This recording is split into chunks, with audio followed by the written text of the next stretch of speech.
Les plus de 14 000 attributs qui participent au bon fonctionnement de l'algorithme de Google ont fuité. C'est une actualité qui a fait beaucoup de bruit dans la communauté SEO et dont nous allons encore sûrement beaucoup entendre parler dans les prochaines semaines. Mais qu'est-ce qui a réellement eu lieu? Qu'est-ce qui a été vraiment dévoilé? Est-ce que cela a vraiment changé les choses? C'est ce que nous allons voir ensemble dans un instant. Bonjour à tous, c'est Vincent, j'espère que vous allez bien. C'est donc avec ce sujet important que nous allons débuter ce résumé de l'actualité digitale de la semaine. Nous enchaînerons ensuite avec 5 autres actualités marquantes. Pour ne rien manquer des prochains décryptages de ce type, n'hésitez surtout pas à vous abonner à la chaîne YouTube. Revenons sur la grosse actu SEO de la semaine, le leak de Google. Il faut savoir que ce leak, en fait, il va fournir des informations vraiment très intéressantes pour les professionnels du SEO parce que, comme vous le savez, Google ne communique jamais sur son algorithme et les facteurs qui influencent réellement les résultats de recherche naturels. Donc aujourd'hui, qu'est-ce qu'on sait en fait de ce leak? Quelles informations ont été décryptées et qu'est-ce qu'on apprend concrètement de cette fuite? On sait que Google il utiliserait près de 14 000 attributs pour classer les pages. C'est beaucoup plus que ce qu'on pensait. Nous, on avait en tête plutôt 200 facteurs de positionnement. Et là, on a un ordre d'idée qui serait plutôt autour de 14 000. Donc, malgré les démentis, l'autorité de domaine est clairement un facteur qui est très important pour l'algorithme de Google. Et c'est quelque chose qui est confirmé par un attribut qui s'appelle Site Authority. Bien que Google l'ait toujours nié, là encore, toutes les données qui sont liées au clic, au taux de clic dans les résultats de recherche, à la durée de navigation sur une page, vraiment toutes les données qui sont liées à l'expérience utilisateur sont bel et bien utilisées par le moteur de recherche pour classer les résultats de recherche. Il utilise des systèmes qu'il appelle en interne Navboost et Glue, et c'est vraiment les systèmes qui sont en charge de toute cette partie-là. Et ça, c'est vraiment confirmé par les documents. Ensuite, Google, il utiliserait les données collectées via son navigateur Chrome, l'un des navigateurs les plus utilisés au monde, pour améliorer ses résultats de recherche naturels. Donc toutes ces données de clics qu'on vient de parler, les données de CTR, etc. Toutes ces données sont collectées à la fois via Chrome, mais aussi via ses outils internes. Ça, on a moins l'information, mais on s'en doute.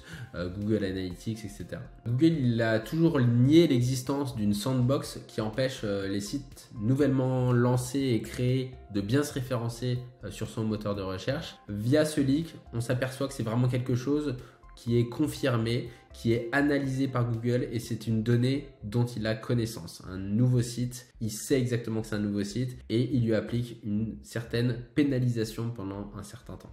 Le document révèle aussi l'existence d'une whitelist qui va protéger certains domaines et qui va les empêcher d'être affectés par des mises à jour algorithmiques. Donc dans le document, on voit apparaître aussi des éléments liés au Covid, des éléments liés aux sites gouvernementaux. Donc on se doute que tous ces sites-là sont potentiellement un peu plus protégés. Il y aura aussi des occurrences liées à tout ce qui est voyage.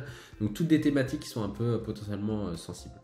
Le document révèle également que toutes les données qui sont collectées par les Search Quality Raters, donc ce sont des personnes qui vont analyser les sites internet et les pages web qui remontent sur Google. Ils ont toute une batterie d'éléments à analyser pour valider qu'une page est de qualité ou de mauvaise qualité, pour déterminer en fait ces facteurs-là. Ça, c'est confirmé que Google utilise les données de ces Search Quality Raters qui sont collectées manuellement pour définir si un site est de bonne qualité ou de mauvaise qualité. Ce que l'on appelait également le pogo sticking en SEO, donc le fait de revenir dans les résultats de recherche juste après avoir atterri sur une page web, c'est vraiment quelque chose qui est bien compris et analysé par Google. En fait, ce leak qui révèle qu'il y a l'existence d'éléments d'analyse qui s'appellent les clics longs et les clics courts. Un clic long, concrètement, c'est une personne qui va aller sur une page web, qui va rester sur cette page web un certain temps, le plus longtemps possible, c'est d'où le clic long. Et un clic court, c'est une personne qui va arriver sur le site et qui va très rapidement revenir dans les résultats de recherche. Et donc ça, forcément, c'est quelque chose qui va pénaliser le site internet. Donc c'est des choses qui sont analysées par Google, qui sont collectées et ça, c'est confirmé via ces documents et via ce leak. Quelques points pour finir.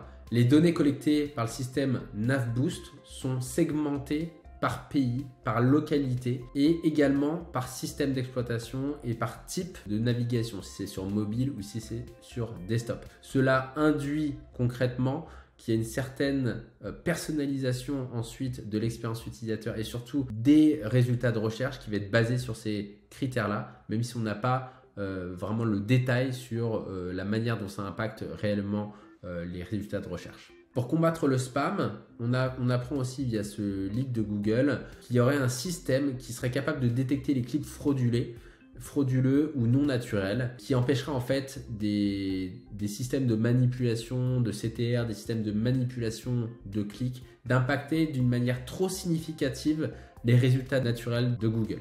Enfin, pour finir, je vais vous parler de 2 derniers points qui sont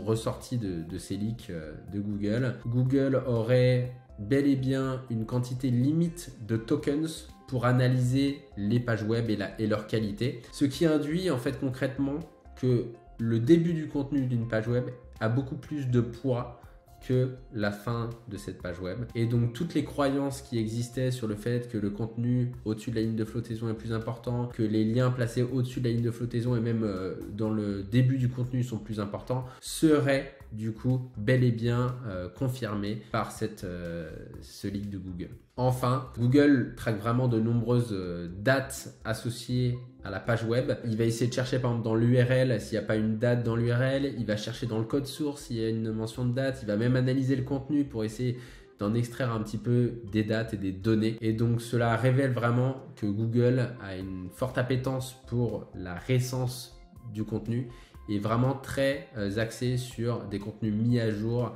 et vraiment utiles pour les internautes qui consultent la page web à l'instant T. Donc voilà ce qu'on pouvait un peu dire sur ce leak de Google aujourd'hui. Bien sûr, il va y avoir sûrement beaucoup d'autres choses qui vont sortir dans les prochaines semaines. On n'est vraiment qu'au début. Personne n'a encore décrypté intégralement les 14 000 attributs. Il y a vraisemblablement beaucoup d'attributs qui ne sont pas liés aux résultats de recherche de Google parce que c'est vraiment un leak qui concerne quasiment tous les services de Google et c'est vraiment des données qui sont collectées par Google pour l'intégralité de ces services. Donc si vous voulez vous accéder aux documents du leak, il vous suffit de vous rendre en description, d'aller sur l'article qui est dédié, on va le mettre le lien de l'article en description, et d'aller cliquer du coup dans le lien sur l'article pour vous rendre directement sur les fichiers et les analyser par vous-même. TikTok qui lance son studio. Concrètement, c'est quoi? C'est une plateforme accessible en ligne depuis un ordinateur et depuis un navigateur qui vous permet de gérer l'intégralité de votre visibilité sur TikTok. Donc, c'est adapté aux influenceurs, aux créateurs de contenu sur TikTok et bien sûr aux community managers qui gèrent des comptes de marque. Donc, c'est l'ancienne plateforme Creator Center qui a été revue et retravaillée et donc qui s'appelle désormais le TikTok Studio. Donc, concrètement, qu'est-ce que vous pouvez faire avec cet outil gratuit? Vous allez pouvoir télécharger des nouvelles vidéos, vous allez pouvoir les publier instantanément ou les programmer pour une publication ultérieure. Vous allez pouvoir les modifier aussi directement. Il y a une intégration avec CapCut. Vous allez pouvoir les éditer, ajouter vraiment vos textes, vos hashtags, etc. Donc il y a vraiment l'intégralité de ces fonctionnalités qui sont disponibles en ligne. Vous allez pouvoir aussi intégrer tout ce qui est auto caption, donc toute la partie sous-titrage automatique de TikTok. Donc, bien sûr, vous pouvez le faire aussi sur une app externe, mais vous pouvez le faire directement désormais depuis TikTok Studio. Vous avez vraiment une gestion centralisée. Vous pouvez voir tous les posts que vous avez publiés, tous ceux qui sont programmés. Vous pouvez aussi gérer l'intégralité des commentaires qui ont été publiés sur vos vidéos. Vous pouvez analyser toutes les performances sur chaque vidéo. Donc vous avez un rapport détaillé vraiment sur les performances des comptes, des contenus que vous avez publiés. Vous avez des informations aussi sur le comportement vraiment de l'audience et aussi sur l'éventuelle monétisation de vos vidéos si vous êtes éligible à cette partie-là. Bien entendu, vous avez aussi accès à la partie monétisation et un peu aux recommandations de TikTok sur cette partie-là si vous êtes éligible. Et enfin, vous avez accès depuis cette interface à l'Académie des créateurs. C'est vraiment tous les conseils, on va dire, officiels de TikTok pour vous aider à percer sur la plateforme. Et donc, tout est maintenant centralisé sur le TikTok Studio. Il y a une application Android qui est en cours de test, qui est en bêta. Et pour la version iOS, ça va venir progressivement, mais pour l'instant, on n'a pas de date de disponibilité. On enchaîne avec une seconde actualité qui concerne le référencement naturel. C'est la prise de parole de Google au sujet des liens toxiques. John Mueller, qui est un représentant de Google, a récemment pris la parole sur Reddit pour réaffirmer que les liens toxiques n'existaient pas, selon Google, bien entendu.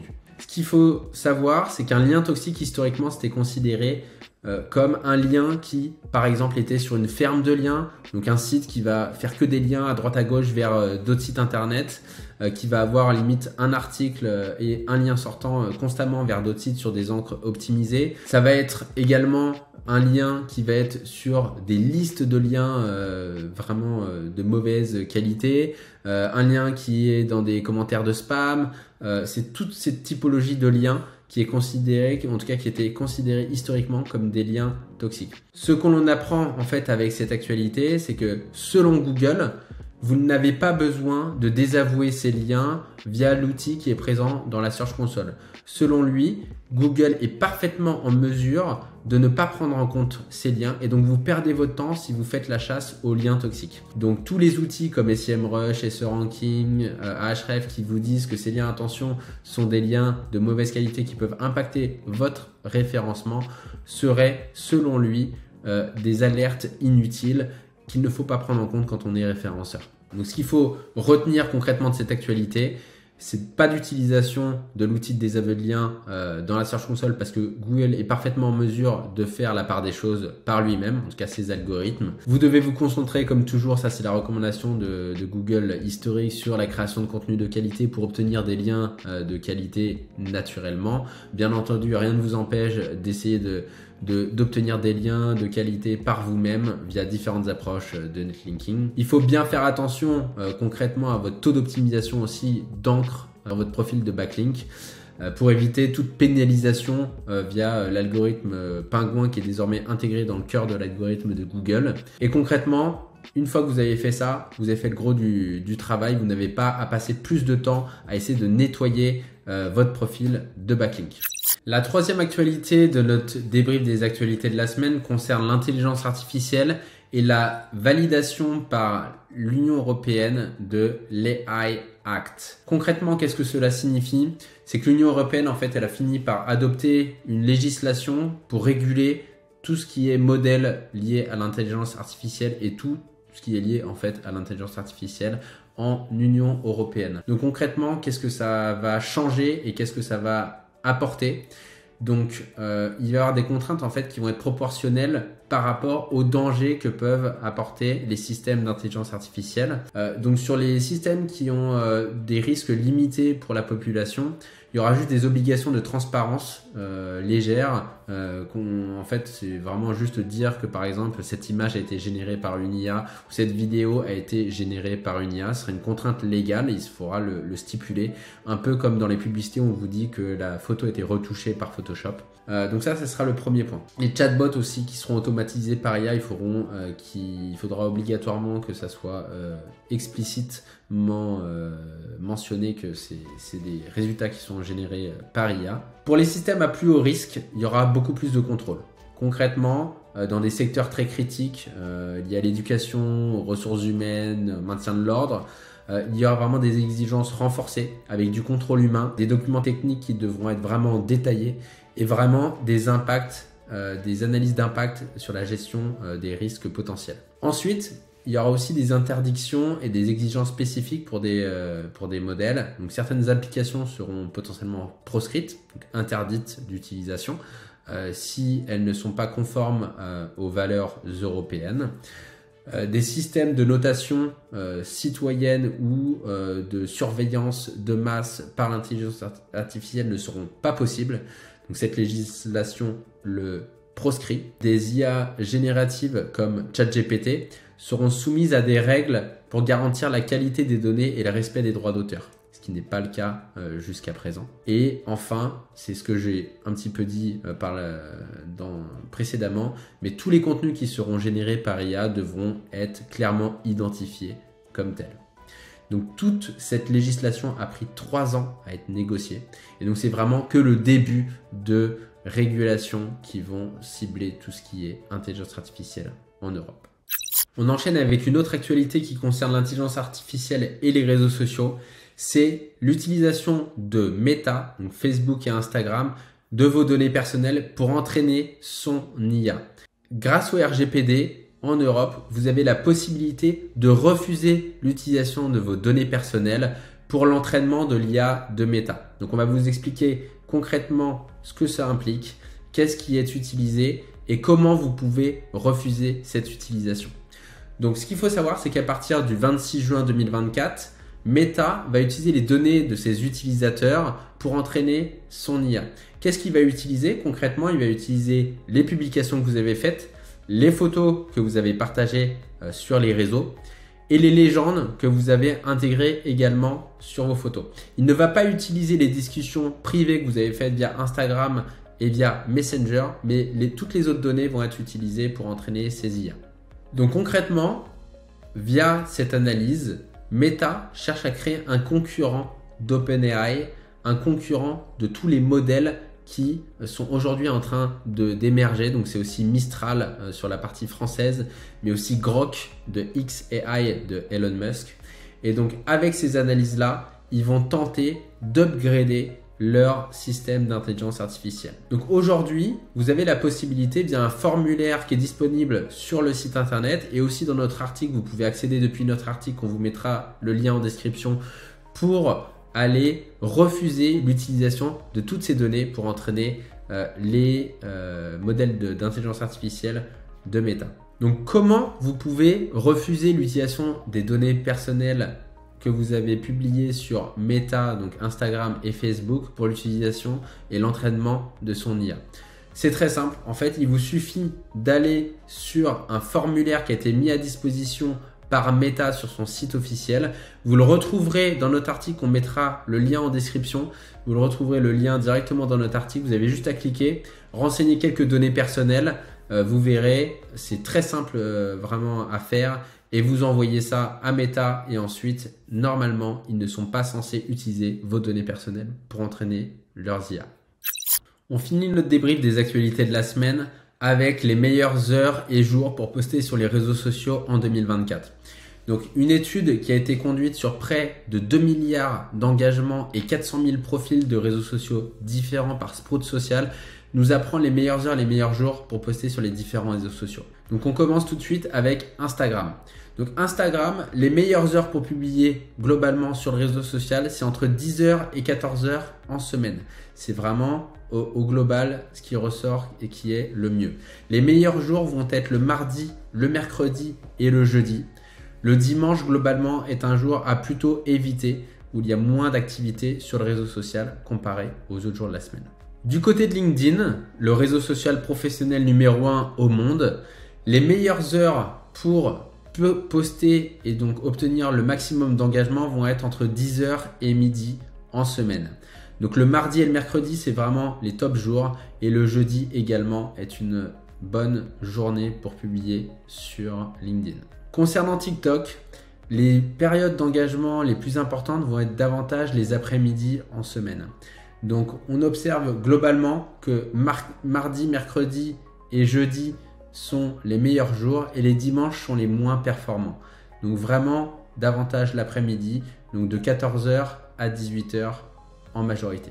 Sur X, anciennement Twitter, les meilleures heures vont être en semaine de 9h à 15h, donc avec une préférence pour les mardis et les jeudis, où c'est là où on voit le plus d'activité. Comme pour les autres réseaux sociaux, globalement, le week-end, c'est moins important, il y a moins d'activité. Et le dimanche, c'est le pire jour de la semaine. Du côté de Facebook, le pic d'engagement va être entre 9h et midi, du mardi au jeudi. C'est vraiment les top jours où vous allez observer le plus d'engagement sur vos publications et le plus d'activité. Là encore, le dimanche est toujours un jour un petit peu en berne vis-à-vis des autres jours de la semaine. On finit ce tour des meilleures heures et des meilleurs jours pour publier sur les réseaux sociaux avec Pinterest qui affiche lui une activité un peu différente où globalement les internautes vont être les plus actifs entre 9h et 11h du lundi au vendredi. Ce qu'il faut retenir au global de cette étude, c'est que les utilisateurs sont principalement actifs entre 9h et 15h. Les mardis, mercredis et jeudis sont globalement les meilleurs jours et le week-end performe généralement moins bien que les jours de la semaine et surtout le dimanche qui est un peu le jour noir de la semaine. On a fait le tour des différentes actualités de la semaine. J'espère que cette vidéo vous a plu et que ce format vous intéresse. Si c'est le cas, n'hésitez pas à nous laisser un petit commentaire pour qu'on puisse avoir vos retours et surtout pour qu'on puisse améliorer les prochains formats. Vous pouvez également nous retrouver dans notre newsletter qu'on envoie hebdomadairement le jeudi. Il y aura davantage d'actualités. Là, on vous a fait vraiment une petite sélection. Vous pouvez aussi nous suivre sur les différents réseaux sociaux et aussi bien sûr vous abonner à notre flux RSS pour obtenir vraiment les articles dès qu'ils sont publiés sur notre site. On vous dit à la semaine prochaine et à très bientôt. Salut!